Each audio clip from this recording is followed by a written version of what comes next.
그는 실로 우리의 질고를 지고 우리의 슬픔을 당하였거늘 우리는 생각하기를 그는 징벌을 받아 하나님께 맞으며 고난을 당한다 하였노라.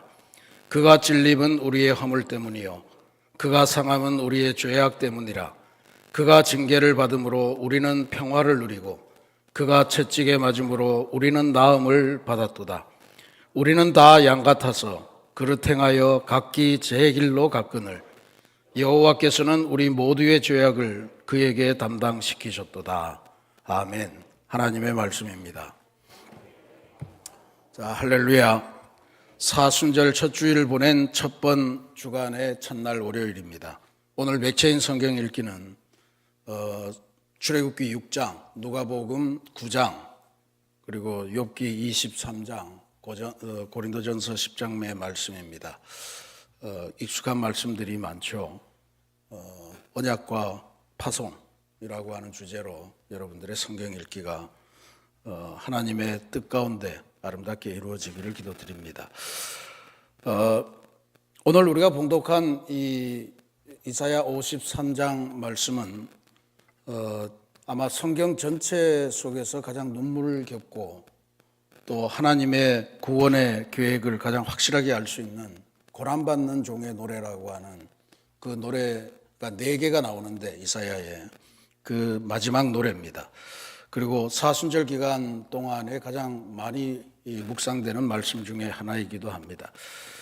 사순절 기간 동안에 우리가 묵상하는 십자가의 모든 신비, 이것이 이미 700년 전에 이 이사야의 예언 속에 고스란히 담겨 있다 하는 것을 발견하게 됩니다.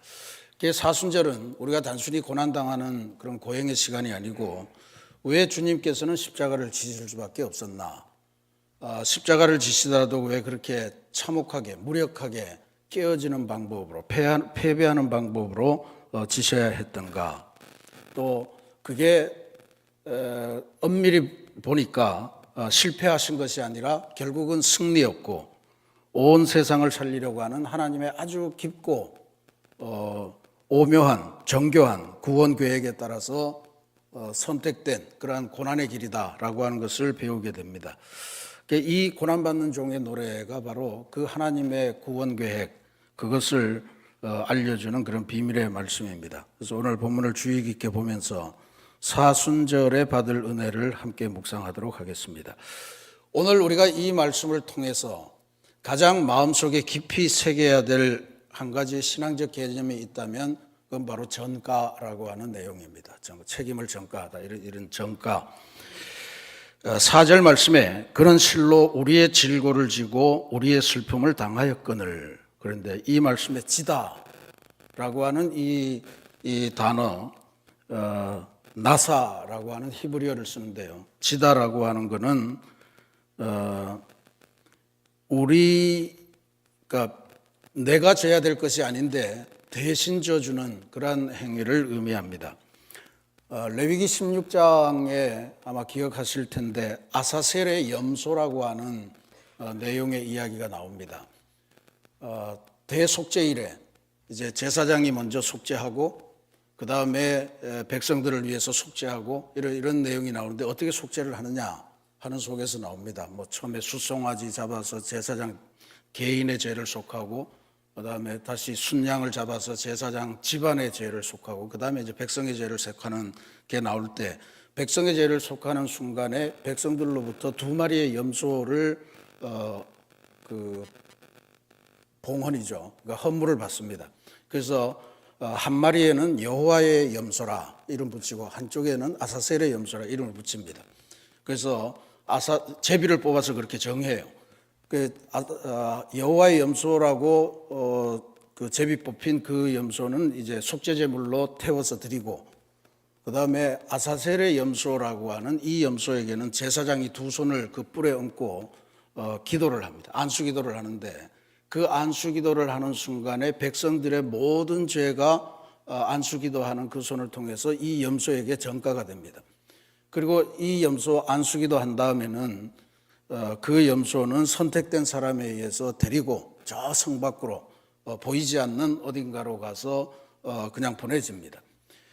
그게 아사셀의 염소인데 여기서 중요한 것은 염소가 죄를 짊어지고 멀리 떠나간다라고 하는 사실이 대단히 소중합니다. 시편 기자가 동이 서에서 먼 것 같이 우리의 죄가를 우리에게서 멀리 옮기셨으며 라고 하는 식구를 고백한 적이 있는데 바로 이 고백의 내용의 핵심이 아사셀 염소입니다.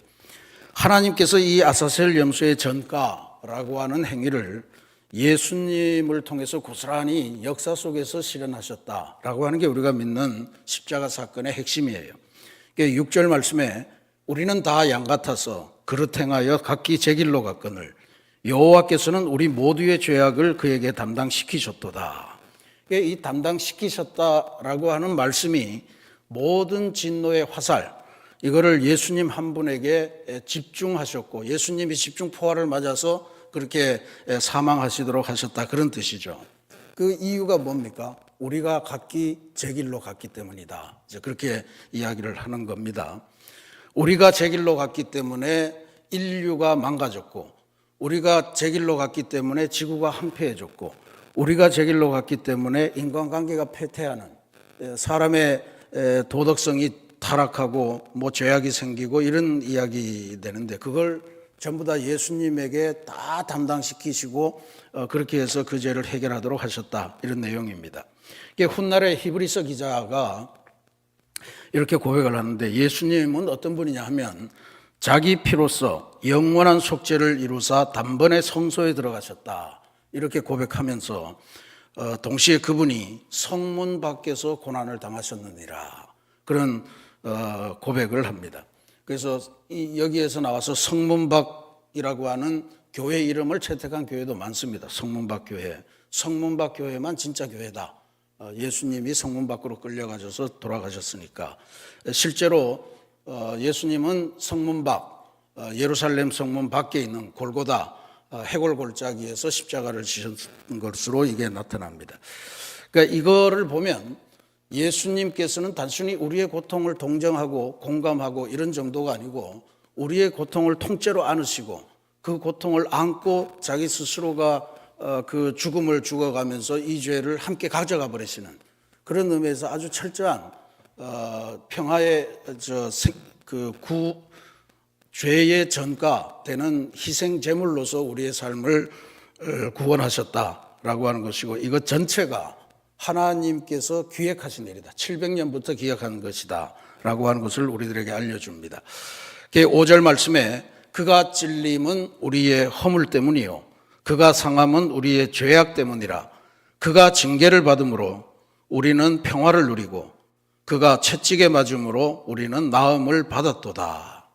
우리의 평화, 우리의 나음, 치유, 회복은 전부 다 주님이 대가를 치르시고 우리에게 주신 선물이다 라고 하는 것이 하나님의 계획이고 예수님의 희생의 핵심입니다.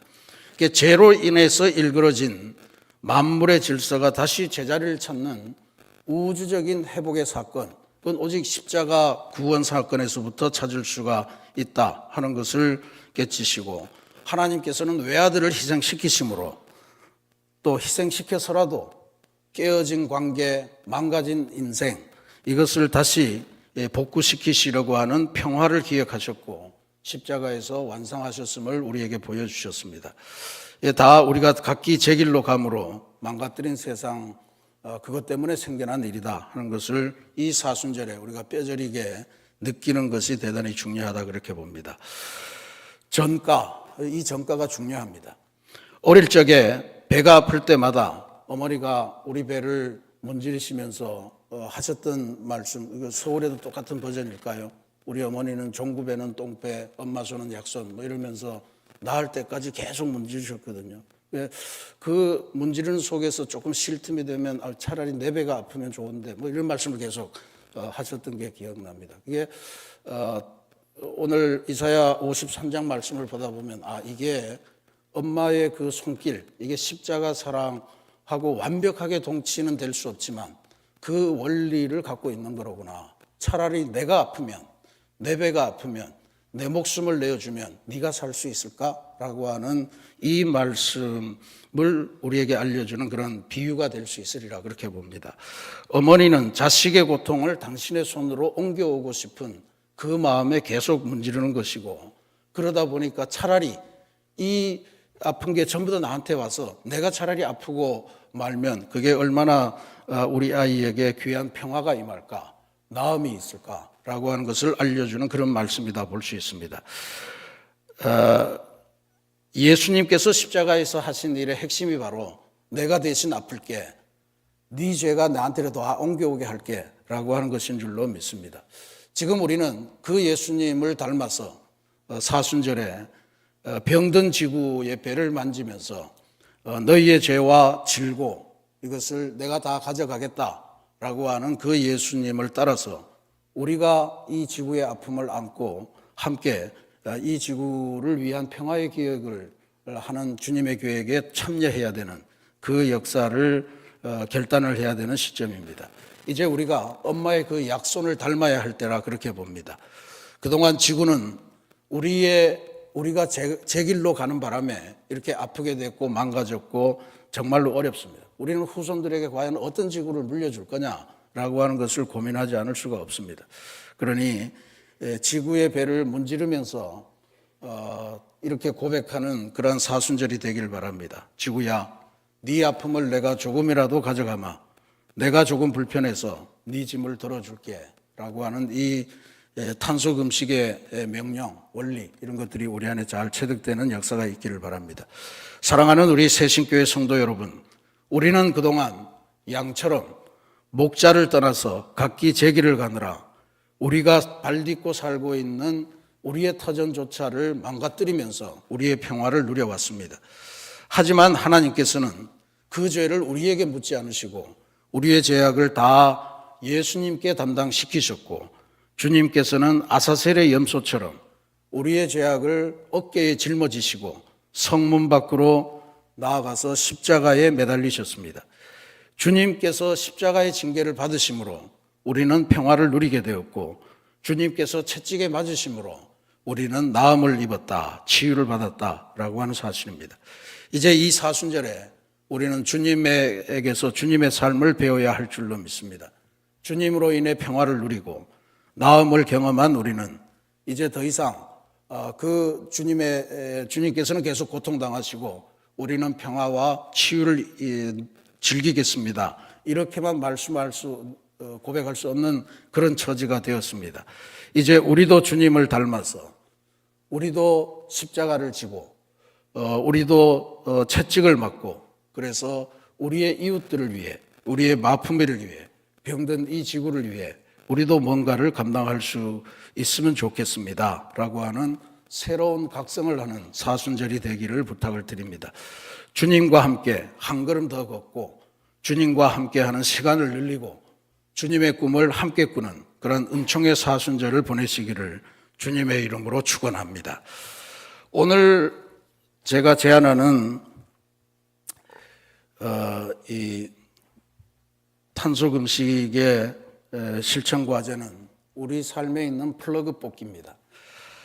우리의 편안함을 위해서 지구가 감당하고 있는 에너지의 부담, 이것을 우리가 조금이나마 사실 우리가 짊어지는 건 없죠. 그냥 뽑으면 되는 거니까. 근데 실제로 대기전력이 발생하는 것들이 많습니다. 셋톱박스, 전기포트, 충전기 이런 것들은 다 그런 건데 할 수 있는 한 이게 불편하기 때문에 매번 꼽는 그게 불편해서 그냥 꼽아두고 우리가 없을 때도 그건 계속 돌아가는데 그게 다 전기를 생산하기 위해서 애를 써야 되고 산에 나무를 태워야 되고 이런 여러 가지가 있는 것 같습니다. 그래서 플러그를 뽑으면서 지구의 짐을 대신 져 보시는 그런 하루가 되시기를 기도드리겠습니다. 같이 기도하겠습니다.